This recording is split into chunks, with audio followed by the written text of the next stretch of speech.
Tere! Käesolevas videos me räägime lainefunktsiooni analüüsist keemikule huvipakkuvates aspektides. Põhineb see loeng Frank Jenseni Introduction to Computational Chemistry õpikul. See on olemas muuhulgas Tehnikaülikooli raamatukogus e-raamatuna ja konkreetsemalt panin ma selle omal ajal kokku vastava õpiku esimese väljaande põhjal. Ja nüüd on siis raamatukogus 3. väljaanne. Üht-teist on natukene seal kohendatud ja muutunud, aga suures plaanis on see sisu sama. Üks suurus, mis keemikutele sageli huvi pakub, on aatomilaengud. On kombeks rääkida, et ühe või teise aatomi peal on positiivne või negatiivne laeng. Kusagil on võib-olla sellest tulenevalt seletatud ära elektrofiilne või nukleofiilne tsenter või mingid muud keemilised nähtused. Aga nagu te ka tõenäoliselt juba kvantkeemia kursusest mäletate, molekuluorbitaalide meetodi puhul meil tegelikult aatomilaenguid ei ole otseselt võimalik määrata. Meil on orbitaalid, mis siis hõlmavad kogu molekuli ja eraldi aatomiteks tuleb neid kuidagi kunstlikult jagada. Kasutusel on siin palju erinevaid mudeleid, palju erinevaid lähendusi. Igal meetodil on omad plussid ja miinused. Ühte universaalset meetodit ei ole välja töötatud ja tõenäoliselt ei ole see ka võimalik. Ja vaatame siis siin selles loengus nüüd erinevaid meetodeid, kuidasmoodi lainefunktsiooni võib jagada. Saab siis jagada baasifunktsioonide alusel, saab sobitada elektrostaatilist potentsiaali ja võib lainefunktsiooni ennast tema erinevate parameetrite järgi siis ka tükkideks jagada. Kvantkeemias me enamasti kujutame oma lainefunktsiooni lihtsamate funktsioonide ehk baasifunktsioonide lineaarkombinatsioonina. Kõige sagedamini kujutavad need endast siis aatomoorbitaale, aatomitele tsentreeritud funktsioone. Ja kuna aatomoorbitaal on juba seotud konkreetse tuumaga, siis me võime ka üritada jagada elektrontihedust ja sealt edasi arvutada laenguid lähtudes siis aatomoorbitaalidest. Nüüd rääkides üldse laengutest, peame mõtlema sellele, et elektronpilv on laiali määritud üle kogu molekuli ja me saame rääkida selle pilve tihedusest, tõenäosusest leida elektrone ühes või teises ruumipunktis ja seda siis nimetataksegi elektrontiheduseks ja asukohas R, see R on vektor, me kasutame siin sellist Roman šrifti boldi vektorite tähistamiseks nagu seal selle R tähe juures, see on siis antud valemiga 5,1, tõstame lainefunktsiooni ruutu, sinna võib tulla veel ette mingeid täiendavaid kordajaid, mida siin valemis ei ole ära toodud. Aga põhimõtteliselt lainefunktsiooni ruut annab meile elektrontiheduse antud punktis. Ja kui meil nüüd molekuli orbitaal on antud aatomorbitaalide lineaarkombinatsiooniga, nagu siin slaidi allosas on toodud, siis selle me saame ruutu tõstes samuti leida üsna lihtsa avaldise, me peame korrutama läbi vastavad koefitsiendid C, millega siis üks või teine aatomorbitaal meil on tema kaal vastavas molekuluorbitaalis ja siis vastavad orbitaalid ise. Ja see korrutis annabki meile juba vajaliku lainefunktsiooni ruudu, mis siis annab meile omakorda elektrontiheduse. Kui me integreerime selliselt saadud lainefunktsiooni siis üle kogu ruumi miinuslõpmatusest lõpmatuseni kõikides dimensioonides, siis me saamegi täidetud orbitaalide arvu, mida me tähistame n ja paneme tähele selle avaldise vahetult seal n-i ees olevas osas on meil S, see on siis kattumisintegraal, see on seesama integraal, mis ka seal keskel on ära toodud, kahe baasifunktsiooni korrutise integraal üle kogu ruumi, kannab siis nimetust kattumisintegraal ja seda tuleb meil siin edaspidistes käsitlustes veel mitu korda ette. Orbitaal kattub põhimõtteliselt iseendaga ideaalselt, siis on kattumisintegraal 1 kaks täiesti mitte kattuvat või kaks ortogonaalset orbitaali, nende kattumisintegraal on 0 ja igasugused muud variandid jäävad sinna 0 ja 1 vahele. Klassikaliste Hartree-Focki ja sarnaste meetodite korral igal molekul orbitaalil on meil parasjagu 2 elektroni, 1 elektron või 0 on siis orbitaal tühi. Kui meil on keerulisemad elektronide korrelatsioonil põhinevad meetodid, kus on palju determinante, mis on erinevalt asustatud, siis võib olla meil ka lõpptulemuses saadavas lainefunktsioonis orbitaali peal muurdarvuline kogus elektrone, aga üldiselt jääb ta ikkagi 0 ja 2 vahele. Üks maatriks, mida meil järgnevates käsitlustes nüüd korduvalt tarvis läheb, on elektrontiheduse maatriks. Tähistatakse seda sageli suure D-ga. Teda on suhteliselt lihtne arvutada, see valem on siin kõrval toodud. Tuleb siis läbi korrutada vastav elektronide arv m-mool ja seda moodustavad koefitsiendid, need väikesed C-d. Ja kui me omakorda nüüd element haaval tiheduse maatriksi korrutame läbi kattumisintegraalide maatriksi vastavate elementidega, siis me saame kokku elektronide arvu suur N. Nüüd, kus meil on D ja S maatriksid ära defineeritud, me võime vaadelda mõningaid konkreetseid meetodeid, kuidasmoodi lainefunktsioone analüüsitakse ja kuidas nende põhjal saab tuletada aatomite laenguid. Esimesena vaatame tõenäoliselt kõige levinumat, see on Mullikeni meetod. Seda paljud kvantkeemiaprogrammid, nagu näiteks Gaussian ja Orca, arvutavad automaatselt, ilma et isegi oleks vaja seda küsida. Aga samas on Mullikeni meetodit ka väga palju kritiseeritud ja tema poolt antavad tulemused võib siis neid võtta sellise teatava ettevaatusega või rohkem või vähem neid siis uskuda või mitte uskuda. Kuna ta niisugune klassikaline meetod on, siis hakkame sellest pihta. Ja kui me siis korrutame, nagu just äsja juttu oli, element haaval elektrontiheduse maatriksi ja kattumisintegraali maatriksi elemendid, siis diagonaalil me saamegi elektronide arvu alfandamal aatomoorbitaalil. Ja siis on meil võimalik mitte diagonaalelemendid, paneme tähele, et see on sümmeetriline maatriks, alfa, beta ja beta alfa element on omavahel võrdsed. Ja need siis on nende orbitaalide alfa ja beta vahel jagunevate elektronide arv. Ja nüüd, kuna meil iga orbitaal kuulub konkreetse tuuma juurde, hetkel ei vaatle varianti, et võiks olla orbitaalid, mis tuumade juurde ei kuulu, siis me saame aatomite vahel jagada, nii nagu on toodud valemis 5.6, kui meil alfa orbitaal, näete, kuulub aatomile A, siis me saame summeerida üle kõikide vastavate paarikaupa tihedus- ja kattumisintegraali maatriksite elemendi korrutiste ja me saame elektrontiheduse aatomil A.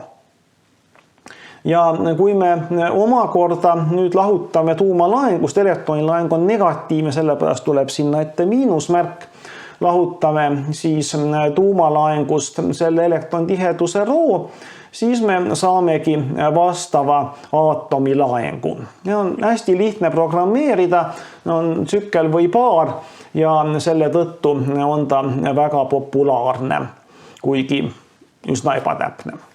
Põhiline probleem Mullikeni meetodiga on see, et me kasutame või ütleme niimoodi, molekul kasutab tihti oma elektrontiheduse või sideme moodustamiseks ka naaberaatomi aatomoorbitaale. Meil võib olla mõni diffuusne funktsioon, mõni polarisatsiooni funktsioon, mis katab ära ka osa naaberaatomist. Ja kui me nüüd hiljem hakkame omistama neid elektrone konkreetsetele aatomitele, siis see naaberaatomi orbitaalil olev elektron läheb siis kirja vale aatomi juurde ja üldiselt ongi tähele pandud, et Mullikeni meetodi laengud on pigemini mõistlikud või paremini interpreteerivad väikeste baasikomplektide juures. Suurte baasikomplektide korral, kus kipub olema nii, et põhimõtteliselt ühe aatomi orbitaal on kusagil ära kasutatud mõnes sidemes või mõne teise aatomi juures, siis võib juhtuda, et need laengud pigemini lähevad kehvemaks või raskemini interpreteeritavaks, vastuoluliseks keemilise intuitsiooniga. Ja loomulikult seda meetodi puudust pandi tähele juba üsna ammu ja on palju muid meetodeid, millest siis mõnda me kohe järgmiseks vaatame. Kõigepealt natukene tähistest siin ja paari järgmisel slaidil ja see on siis selle raamatus ka selliselt tähistatud sellise punktkorrutise märgiga, nagu siin on D.S. Me siis tähistame elementhaaval maatriksite läbikorrutamist, mitte maatrikskorrutist, mis teatavasti on veergude ja ridade korrutiste summad konkreetsetes elementides, et siis mitte segamini ajada maatrikskorrutisega.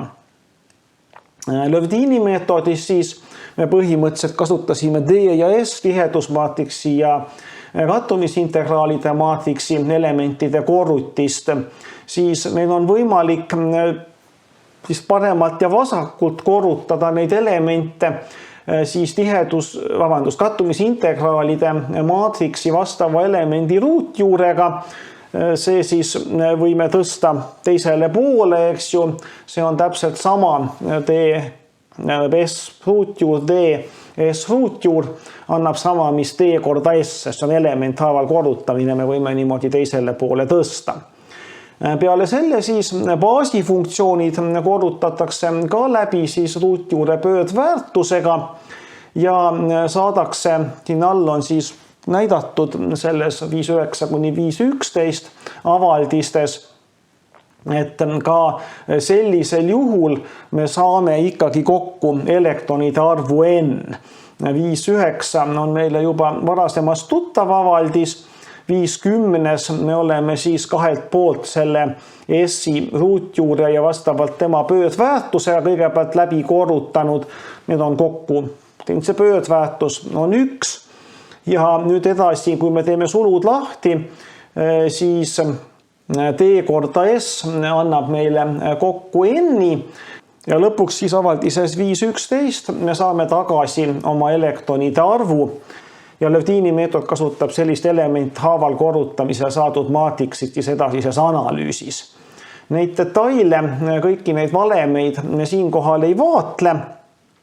See läheks väga matemaatiliseks, aga vaatame siis, kuidas need tulemused välja tulevad.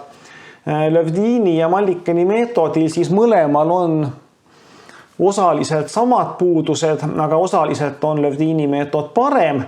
Kõigepealt siis esimesed 3 puudust on iseloomulikud ainult Mallikeni meetodile, 4 ja 5 on siis mõlemal meetodil probleemiks. Mallikeni meetodil selgub, et diagonaalelemendid selles tulemus D korda S maatrikis võivad olla suuremad kui 2, mis omistaks nagu ühele orbitalile rohkem kui 2 elektroni, mis on Pauli printsiibiga vastuolus. Et see näitab, et see meetod on suhteliselt primitiivne ja eksib isegi mõningate kvantmehaanika põhiprintsiipide vastu. Samamoodi diagonaalist kõrval olevad elemendid võivad osutuda negatiivseteks, jällegi midagi, mis meie üldise kvantkeemia, kvantfüüsika teadmistega kuidagi kokku ei lähe, negatiivne arv orbitaalil elektrone ei tundu mõistlik. Ja samuti siis see, kuidas me võrdselt jagame, see Mallikeni meetod jagab siis elektronid põhimõtteliselt võrdselt 2 aatomi vahel. See, mis on näiteks mingi sideme orbitaal, seal jagatakse nad võrdselt ja tegelikult füüsikaliselt sellel ei ole mingisugust alust. Me võiksime sama hästi jagada, ma ei tea, 1/3, 2/3 või mingisuguse parema meetodi alusel. Lövdini meetod siis neid mõnevõrra kompenseerib, see korrutiste ruutjuurte kasutamine siis annab meile natukene paremad, täpsemad, füüsikalisemad tulemused. Aga 4. ja 5. jäävad probleemideks see, mida ma juba kirjeldasin, et siis meil võivad olla naaber aatomi orbitaalid kasutusel siis teise aatomi elektrontiheduse kirjeldamiseks ja see tekitab ikkagi moonutusi laengutes. Ja samuti, kui me räägime elektrilistest momentidest, meil on laeng, dipoolmoment, kvadupoolmoment ja nii edasi, siis see punktlaengute kogum, me asendame oma elektronpilve nüüd aatomlaengutega, need siis ei anna välja samasugust polaarsust, samasugust kvadupoolmomenti ja nii edasi. Et see on samuti selline erisus või probleem nende mõlema meetodi korral.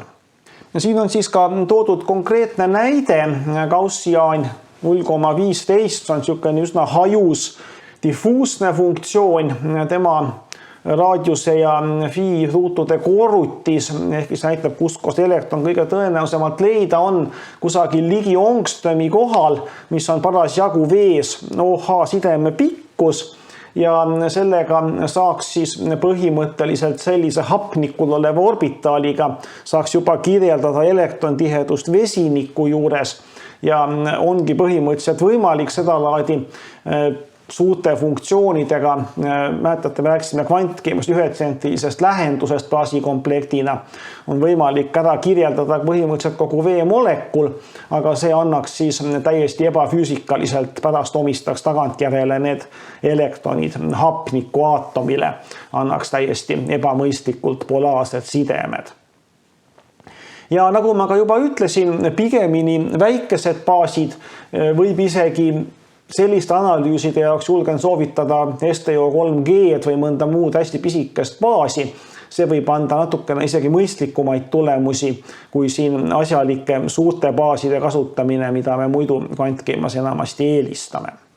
Kui me summeerime nüüd need jällegi paari kaupa korrutised selliselt nagu valemis 5.12 on toodud, siis me saame sideme kordsuse bond order on see BO, mis on siis võimalik korreleerida sideme kordsusega, üksikside, kaksikside, kolmikside. Need on ka baasikomplektist sõltuvad, aga need erinevused ei ole nii drastilised, et neid arve võib isegi suhteliselt niimoodi tõsiselt võtta ja mingil määral usaldada ka oma analüüsides. Nagu me siis nägime, Ledini ja Mallikeni meetodid omavad märkimisväärseid puudusi ja vaatame mõningaid teistsuguseid lähendamisi, kuidasmoodi võiks veel aatomilaenguid leida või sobitada. Ja üks selline meetod, mis on hästi laialdaselt kasutusel molekulaarmehaanika kontekstis, kui töötatakse välja erinevaid jõuväljade mudeleid, siis molekulide, väiksemate või suuremate, tihti orgaaniliste molekulide kirjeldamiseks, siis sinna käivad ka aatomitele peale aatomilaengud ja see on siis sellised mudelid, mida tihti parametriseeritakse konkreetse molekuli või suhteliselt kitsa molekulide rühma jaoks. Ja siin on siis lähenemine selline, et arvutatakse molekuli ümbritsevas ruumis selline suurus nagu elektrostaatiline potentsiaal. Kui me tahame võib-olla igapäevaelust analoogiat, siis potentsiaalide vahe on pinge, eks ju, kui meil on potentsiaal 100 volti ja potentsiaal 0 volti, siis nende vahel on 100-voldine pinge. Selle teatava analoogia siis ruumis me saame erinevatesse ruumipunktidesse ka omistada erineva elektrostaatilise potentsiaali, kaasa arvatud siis molekuli ümber. Seda on võimalik kvantkeemia programmidest välja arvutada. Ja kui meil nüüd on, siin on ka valem olemas 5.13, mis siis näitab, kuidasmoodi tuumalaeng tuleb siis kõigepealt jagada tuuma asukoht ja vastavalt selle punkti asukoht väike R, kus me tahame potentsiaali arvutada ja edasi lainefunktsiooni ruut jagatud siis selle sama vektorvahega annab meile elektronide poolse komponendi elektrostaatilisse potentsiaali. Iseenesest seda jällegi pole keeruline arvutada, et vastavad tarkvarad on suhteliselt laialdaselt kättesaadavad. Ja edasi, mida nüüd üritatakse siis järgmiseks teha, üritatakse sobitada aatomite peale laengud selliselt, et me suudaksime võimalikult hästi reprodutseerida selle elektrostaatilise välja või elektrostaatilise potentsiaali molekuli ümber. Arvutatakse siis see potentsiaal välja terves hulgas punktides molekuli ümber, mingi võre või mingisugune punktide asukoht, paigutust pannakse eelnevalt paika ja siis arvutatakse sobivad aatomi laengud, et reprodutseerida võimalikult hästi seda laengu jaotust. Tüüpiliselt siis vähimruutude meetodil ja tuleb välja, et need laengud veel sageli ei osutu kõige paremateks. Molekulaarmehaanika arvutused tihti tehakse vees olevate, lahustuses olevate süsteemide jaoks. Võib-olla on kvantkeemia arvutus tehtud gaasifaasis oleva süsteemi jaoks, et siin võidakse selliseid suhteliselt lakkevaatamise või ka mingil tõsisemal taustal põhinevaid parandusliikmeid sisse tuua. Ja sellised siis on kasutusel erinevates molekulaarmehaanika mudelites.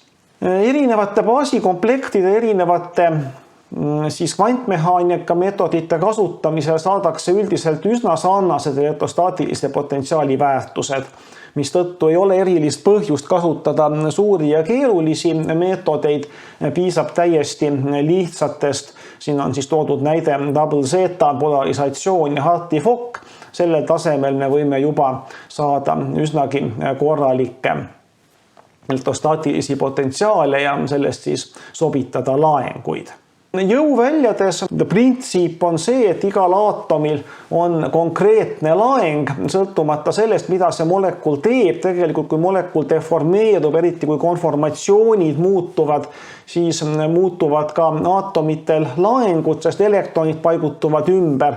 Ja mis iganes meetodit me ka üritaks kasutada, siis kaasa arvatud seda ESP-l põhinevat, ikkagi võivad tulla need aatomi laengud või tulevad ka alati staatilised, et see on nagu selline põhimõtteline probleem. Samuti me võime otsustada, et meil on selline aatomitüüp nagu metüülrühma süsinik, tal on alati mingi konkreetne laeng peal ja tegelikult ju erinevatel metüülrühmadel võivad olla väiksed erinevused, seda selline meetod ka jällegi ei arvesta. Ääremärkuse korras on olemas jõuvälju, kus laengud võivad ka konformatsioonist sõltuvad olla. Neid jõuvälju on ka üha täiustatud, üha keerulisemaid mudeleid sisse toodud, aga see samas võib tähendada ka arvutusmahu suurenemist ja näiteks biomolekulide korral ikkagi sageli me selliseid jõuvälju kasutada ei taha, see viib arvutused liiga mahukaks. Nüüd puht matemaatilisest loogikast, kui meil on palju punkte seal molekuli ümber, kus me potentsiaali väärtust teame, siis nende andmepunktide arv ületab oluliselt otsitavate arvu. Otsitavad on siis igal aatomil olevad laengud, aga praktikas näiteks, kui on suurem molekul, siis molekuli sisemuses olevad laengud praktiliselt ei mõjuta seda potentsiaali seal molekulist väljaspool. Ja tulemuseks on see, et nendele on ikkagi väga-väga raske mingisuguseid mõistlikke väärtusi peale leida ja sageli need siis pannaksegi kuidagi keskmistatuna või püütakse vähemalt vältida seal absurdseid väärtusi, mis tegelikult ikkagi seda välist potentsiaali kuigi palju ei mõjuta.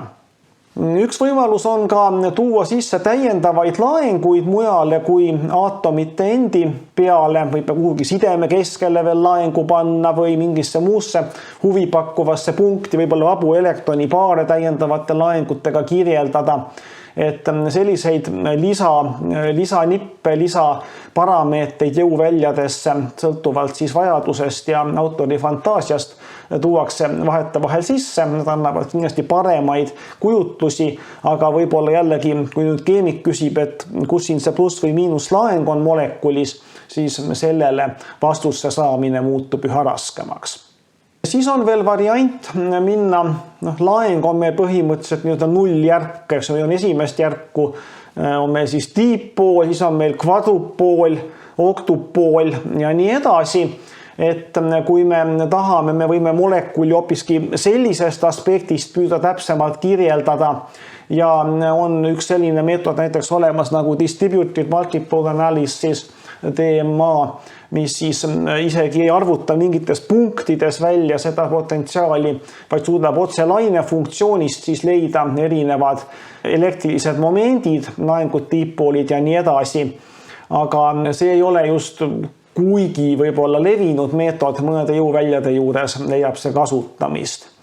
Selle puuduse jaoks on see, et põhimõtteliselt me vajaksime iga elektroni paari jaoks eraldi multipooli, mis teeb selle meetodi ka suhteliselt siis keerukaks ja neid tulemusi on arvutusmahukas jällegi kasutada.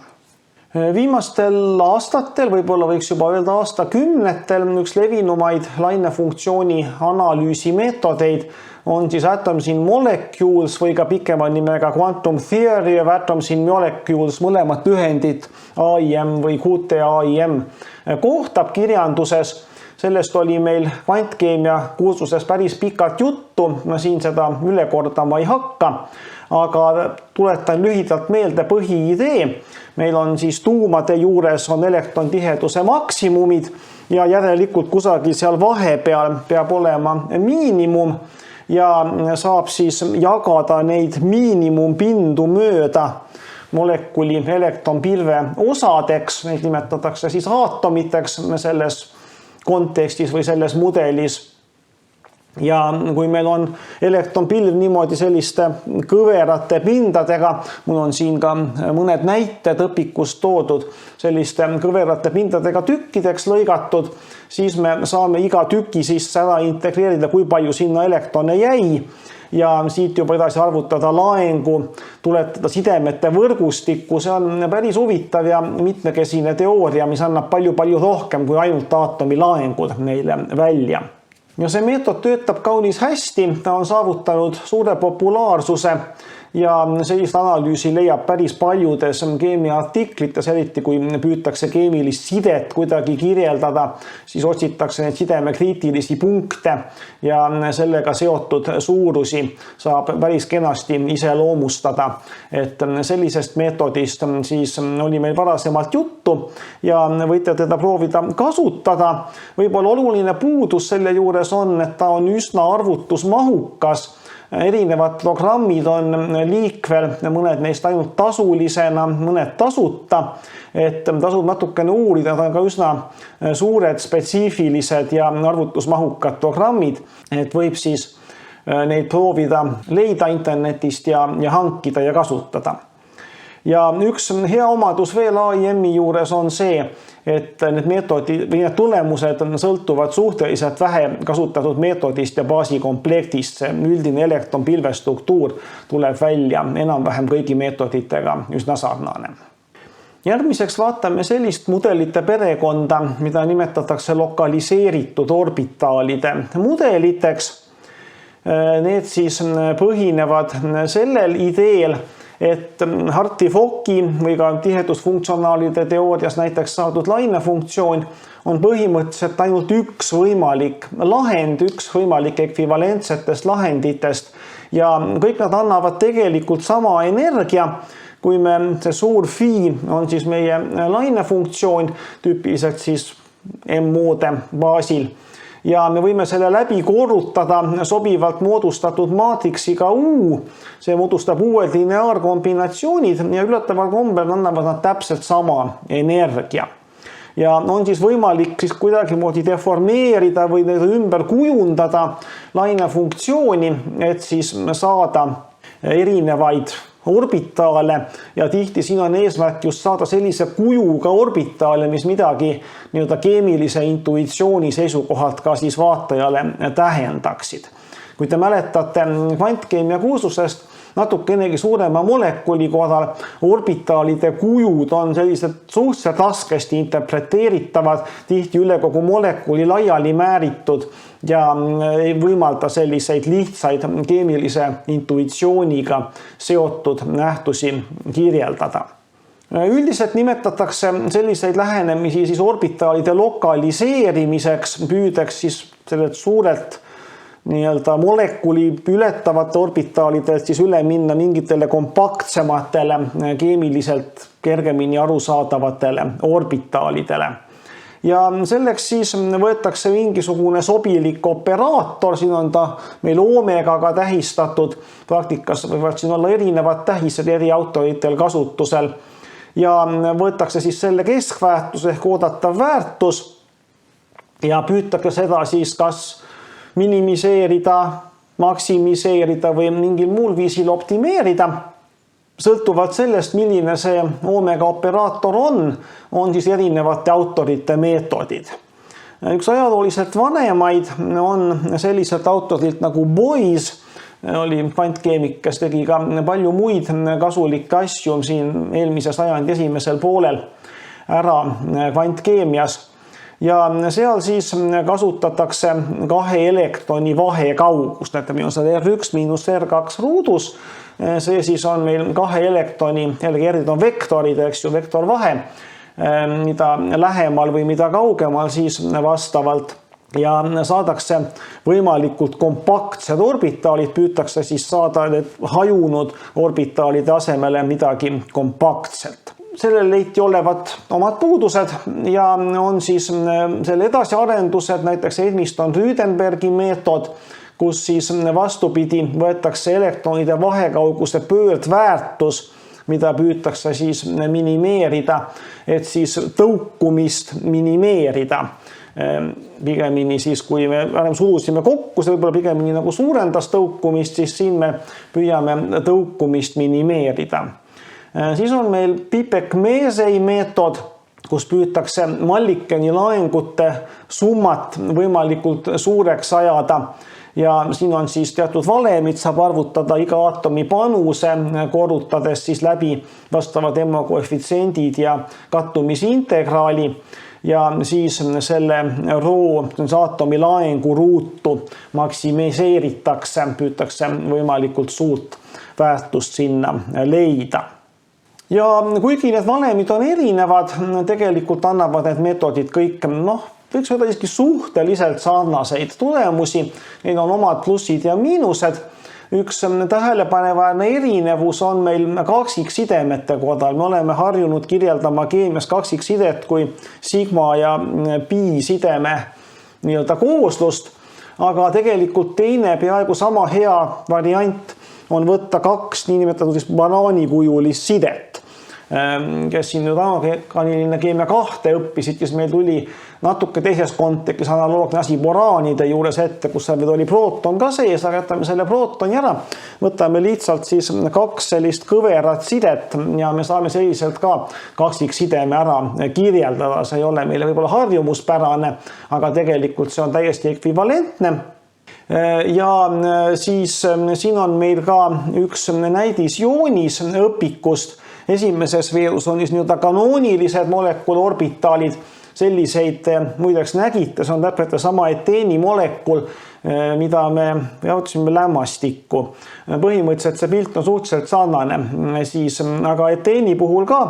Näete, see kanoonilised orbitaalid on hästi sümmeetrilised. Siin on meil kõigepealt, meil on üleval, meil on siis pi-side, siis on meil sigma-side ja siis on meil edasi, selle ülevalt kolmanda me saame veel ära kirjeldada võib-olla kui kõik need 4 sigma-sidet, aga edasi on siis erinevates faasides siin erinevad kombinatsioonid võimalikest orbitaalidest. Nagu näete, need alumised 4 on kõik laiali üle kogu molekuli. Selles mõttes võib-olla raske kirjeldada. Keskmises veerus on meil siis Pipek-Meesey meetod, kus samamoodi pi ja sigma side tuleb selgelt välja. Kui me kõrvutame seda Boyesi omaga, siis Boyesil näete on ülemine orbitaal ja alumine orbitaal, neil on veel väikesed vastandfaasis osad siin küljes, aga põhimõtteliselt see on siis see nii-öelda banaaniside või selline kõverside. Ja ülejäänud osas Pipek-Meesey ja Boyes annavad sarnaseid tulemusi, ehk siis näete, on lokaliseeritud ära 4 erinevat sigma-sidet, iga üks siis ühe süsiniku, ühe vesiniku vahel. Keemikule palju intuitiivsemalt arusaadav kui need kanoonilised orbitaalid, kus meil on põhimõtteliselt 4 orbitaali, 4 sidet ja need siis kuidagi moodi kokku siin jagunevad. et selliselt siis töötavad need lokaliseeritud orbitaalide meetodid. Siin veel õpiku tekstist tähelepanek, et veemolekuli me ka sageli kirjeldame nii-öelda jänesekõrvadega, nagu öeldakse, meil on seal 2 seda orbitaali, kuhu 2 vaba elektroni paari paigutub. Teine variant sama veemolekuli kirjeldada oleks sp2 hübridisatsiooniga, meil on 2 HO sidet ja siis samal tasapinna sinna taha ulatuks välja 3. ja hübridiseerumata p-orbitaal jääks resti. Niimoodi saab ka veemolekuli ära kirjeldada ja jällegi siis Pipek-Meesi annab meile siis sigma ja pi paari täpselt samamoodi nagu kaksiksideme korral, aga siis Edmiston, Rüdenberg ja Boyes annavad need nimetatud balaansidemed, annavad samamoodi 2 jänesekõrva, mis on jällegi võib-olla veemolekuli korral tavapärasem viis orbitaalide kirjeldamiseks, et ühel juhul ühel eelised, teisel juhul teised eelised. Praktilise kasutamise seisukohalt veel Edmiston Rüdenberg siis on üsna arvutusmahukas, skaleerub molekuli suuruse 5. astmest, samal ajal kui ülejäänud 2 skaleeruvad kuubis, et väga suurte molekulide korral ilmselt seda pika nimega meetodit kasutada ei ole väga praktiline. Ja üldine tähelepanek, et nad kõik üritavad ära lokaliseerida, kui meil ongi delokaliseeritud süsteem nagu benseen näiteks, siis osad neist meetoditest üritavad tekitada kaksiksidemete vaheldumist, nii nagu tihti ka orgaanilisest keemiast benseeni joonistatakse, aga see siis võib tekitada niisuguse kunstliku mulje asjadest, mida võib-olla tegelikult ei oleks õige niimoodi kirjeldada. Veel üks meetod lainefunktsioonide analüüsiks kannab siis naturaalsete orbitaalide nime. Omakorda siis jaguneb see naturaalseteks aatomoorbitaalideks ja naturaalseteks sidemeorbitaalide meetodiks. Idee on siis see, et moodustada jällegi uued orbitaalid selliselt, et meil on siis eraldi konkreetsetele aatomitele kuuluvad orbitaalid ja on siis sidemeorbitaalid.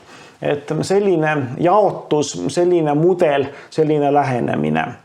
Ja seda tehakse siis tiheduse maatriks, jällegi see D-maatriks, mida me siin juba oleme korduvalt kirjeldanud, plokkideks jagamise teel saab siis eri tsentritele kuuluvad baasifunktsioonid jagada selliselt, et vastava ploki tiheduse maatriks oleks eraldi diagonaliseeritav, aga kuna see nüüd keerab eri orbitaale nii-öelda eri viisidel selles hüperruumis, kus nad meil MO koefitsientide kaudu on, siis me saame mitteortogonaalsed orbitaalid ja meil süsteemi energia enam ei säili.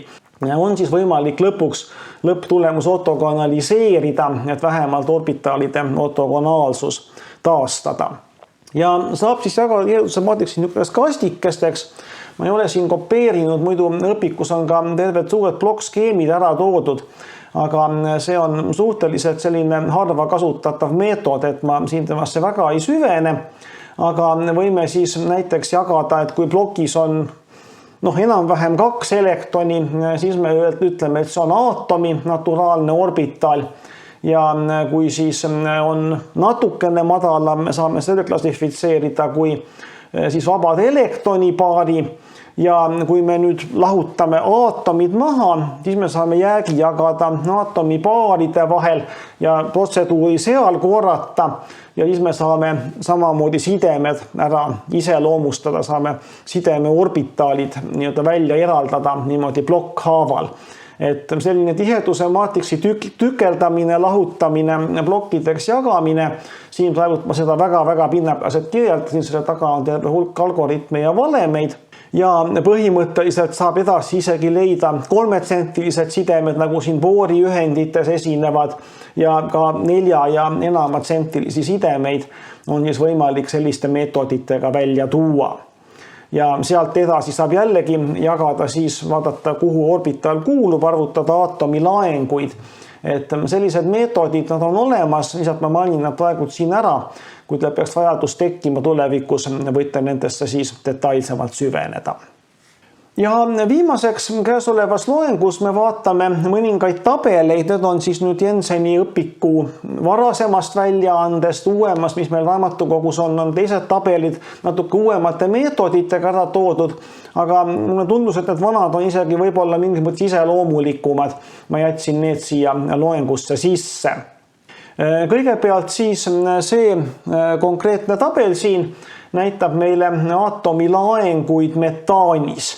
No metaan võtaks üldiselt need ka sidemed, CH-sidemed võtaks suhteliselt vähepolaarseteks. Meil ei tohiks seal mingeid väga drastilisi suuri laenguid esineda. Ja siin on siis, mis on ära toodud, on erinevad baasikomplektid STO3G-st üle siin 631-de, millega te võib-olla olete kvantkeemias ka harjunud. Ja ma võin öelda, et need alumised baasikomplektid on üha suuremad, üha paremad, üha detailsemad. Ja vastavalt veergudes siis Mallikeni-Lövdini meetodil edasi elektrostaatilise potentsiaali sobitamisega, siis on need natural atomic orbitals, mida me just äsja mainisime, ja atoms in molecules on siis viimases veerus.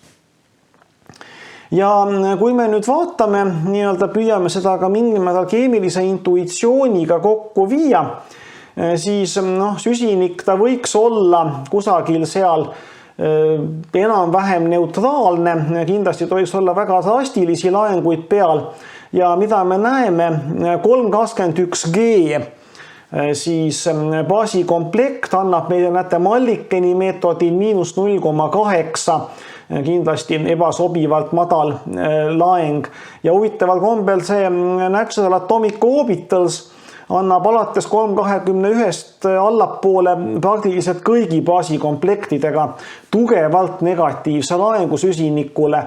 Et mina suhtuksin küll väga ettevaatlikult selle meetodiga alkaanide kirjeldamisse. Teine tähelepanek, et kui üldiselt Malliken, Lövdin, ESP siiski annavad süsinikule negatiivse laengu, siis atoms in molecules, mis vaatas seda, kus on kõige hõredam elektrontihedus ja selle järgi jagas, annab meil hoopiski plusslaengu praktiliselt kõigi baasikomplektidega.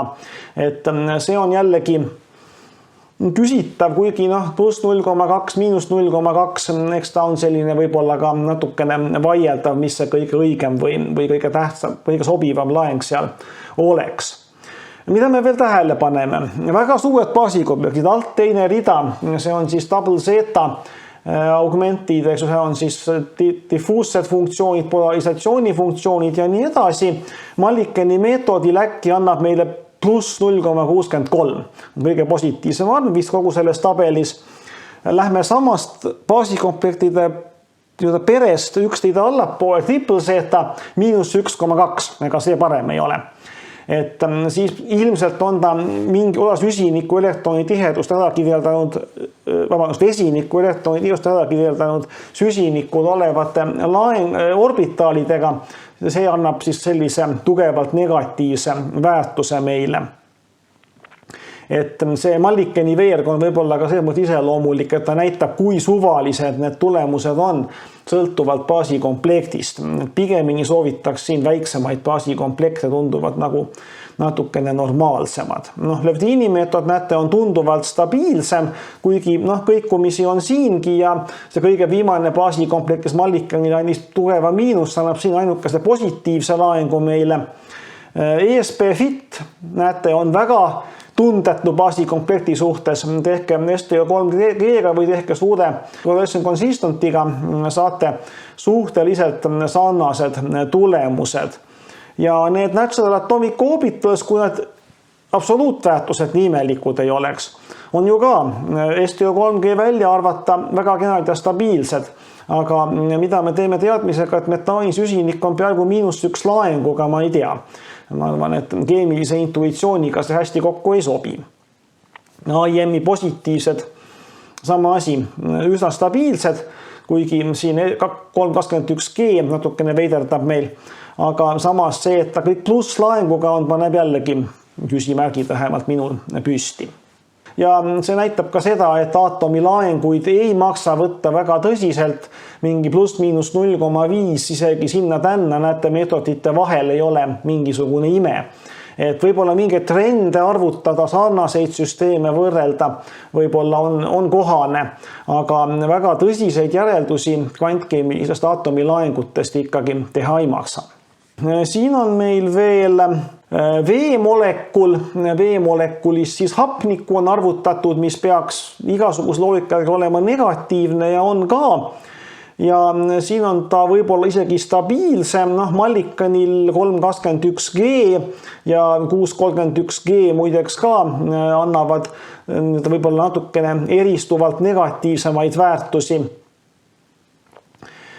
Lövdini meetodil huvitaval kombel siin 6311 annab ootamatult nulli, mis tundub teistpidi imelik, eks ju. ESP-FIT, nii nagu ka eelmisel juhul, on väga stabiilne ja NaO, Natural Atomic Orbitals, kui jällegi STO3G välja arvata ka. Atoms in Molecules taaskord eristub selle poolest, et arvud on oluliselt erinevad, alates siin 631G meetodist on nad siis kusagil seal 1,25 kandis, sees stabiilsed, ka võib-olla väärtus. Et ei pea minema väga kalli kvantkeemia meetodi juurde, et saada korralikke tulemusi, aga samas siis üllatavalt negatiivne, rohkem kui üks laenguühik hapnikul siis peal. Siin suurte baaside korral veel olen siin välja toonud tähelepaneku, kui me võrdleme ka eelmise slaidiga, et mõnede suurte baaside korral ja Mullikani-Lövdini meetodi korral tundub, nagu oleks süsinik metaanis negatiivsem kui hapnik vees, et see ilmselgelt näitab ka, et arve ei saa väga tõsiselt võtta. Aga selline tähelepanek siis siin. Ja kolmas näide õpikutabel, sideme kortsused või sideme järgud nendes samades metaani ja H2O või molekulides siis samad baasikomplektid. Nüüd siin on ühele konkreetsele valemile viidatud, pärast märgin siia slaidile juurde, millele see meil vastab, et on siis võimalik arvutada jällegi tiheduse maatriksi ja kattumisintegraalide maatriksi meetodi põhjal sidemete järku ja on siis võimalik arvutada Atoms in Molecules ja tundub, et siin on nüüd küll need arvutused suhteliselt stabiilsed. Metaanis ilmselgelt on üksik side, üllataval kombel isegi natukene madalama annab siin kõige suuruselt teine ja kõige väiksuselt teine baasikomplekt. Ja veemolekuli korral vastupidi, siis see eelviimane komplekt võib-olla eristub natukene tugevama sideme poolest, aga muidu on nad siis üsna stabiilsed. Veemolekul ja AIM väikeste baaside korral näitab natuke tugevamat sidet kui ülejäänud, aga jälle, kui omavahel võrdleme, mina ütleks, et tundub nagu loomulik metaanis ja vees eeldada üksik sidet. AIM siin pakub meile heal juhul 0,63 ja väikestel baasidel rohkem, et see tundub jällegi natukene selline küsitav, et kuigi AIM-il on füüsikaline alus, on tal väga korralik, siis need tulemused vahel panevad pehmelt öeldes kulmu kergitama, et kui tõsiselt võtta neid jällegi saab, aga ometigi palju kasutatakse, et jumad ikkagi mingisugust väärtust omavad. Ja võtame selle peatüki siis kokku tõdemusega, et ega meil täiuslikku meetodit lainefunktsiooni analüüsiks ei ole. Nagu te nägite nendest tabelitest, need arvud võivad olla üsnagi siia-sinna ja võivad vahel tunduda isegi suhteliselt suvalised.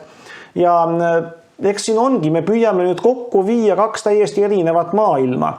Keemikud on harjunud mõtlema plusslaeng, miinuslaeng, resonants, +1, -1, 0,5, võib-olla veel 1/3, sealt nagu vähem granulaarseks tavaliselt see mõtlemine ja need mudelid isegi ei lähe.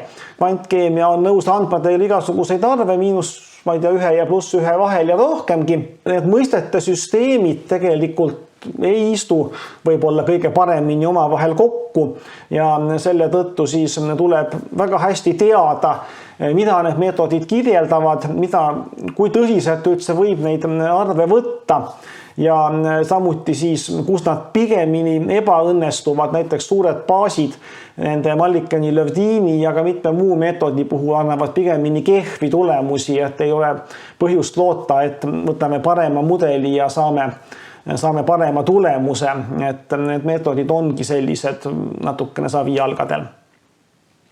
Et ülisuurt tähtsust nendele genereeritud arvudele omistada kindlasti ei tasu, aga mingeid trende vaadata, mingeid lihtsamaid võrdlusi teha kindlasti saab ja samuti on siis erinevaid võib-olla keerukamaid meetodeid, mida me siin ei käsitlenud, mis annavad meile mitte ainult arvu, vaid mingi pinna, võib-olla olete näinud siin värvilise elektrostaatilise potentsiaali pindu, et nende pealt saab teha ka võib-olla natukene paremaid ja kuigi põhiliselt ikkagi ainult kvalitatiivseid järeldusi siis reaktsioonivõime ja muude molekuli omaduste kohta.